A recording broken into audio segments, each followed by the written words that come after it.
Hey, how's it going, everybody? It's Arcane Hulk here today, and today I have to use my Word of Crota review. I know I was supposed to get this out yesterday, but some stuff came up. I wasn't at home, but I managed to finally get it maxed out. Got everything for you here today. We're gonna go over perks, PvE gameplay, and PvP. The PvE you're gonna see is my favorite strike, and I really mean it as my favorite strike, the Dust Palace. I don't know why so many people hate that one.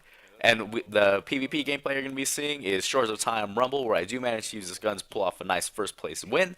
But that's enough of that. Let's get right into the review and let's see what this gun exactly has to offer for us.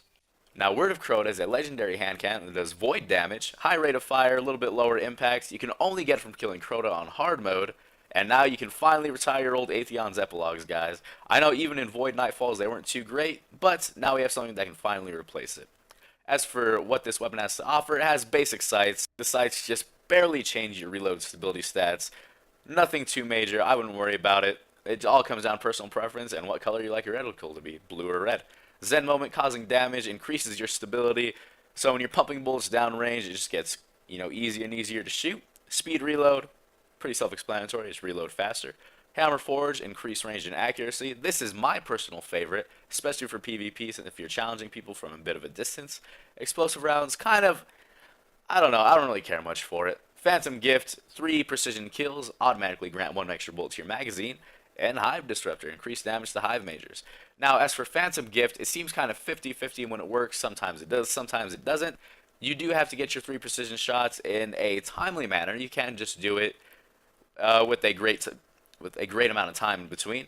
But it's not too great a perk. Maybe if it was more like Black Hammer's White Nail perk, where it regens your magazine, maybe with this gun you'd have to get like 5 or 6 shots. I think that would be a much better trade-off.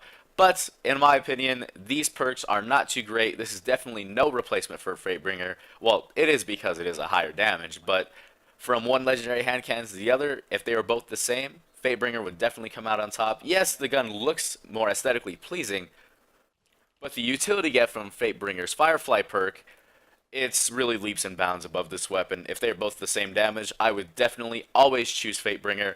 But for your Void Nightfalls, you do now have Word of Crota over your old Atheon's Epilogue. Now that we've got all the boring stats out of the way, let's get down to how I feel that this gun performs in PvP.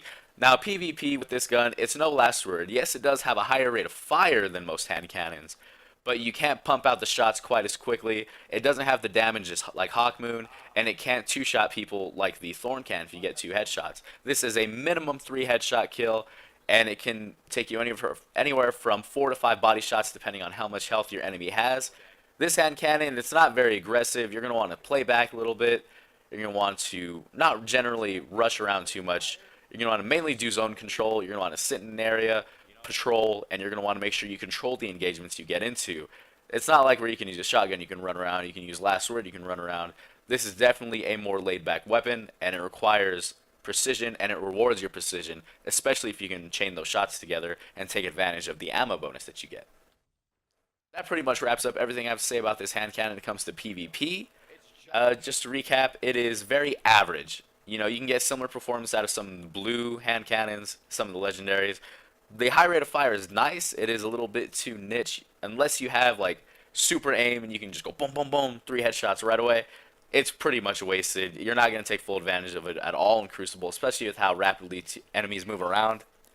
I'd completely pass on this. I'd switch for a completely different weapon, but that's just my opinion. You might be different, but let's get right into what I think about this weapon and how it performs in PvE.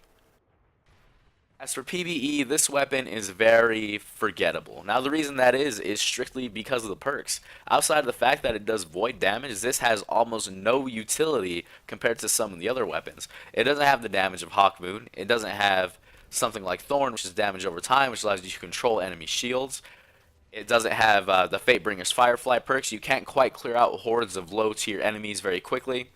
This gun is just very underpowered, in my opinion, for a raid weapon. The void damage, it's too niche. You're only going to be using it against Minotaurs, if that, and during Void Nightfalls. This gun, it has so much potential, especially with how much love people have for hand cannons now. This is a very disappointing addition to the roster. I strongly believe this gun needs a buff. It needs at least Firefly to make it really good. I don't know, maybe some other perks. I'm not entirely too sure. Replace Zen Moment with something, because Zen Moment is really pretty much useless on this weapon.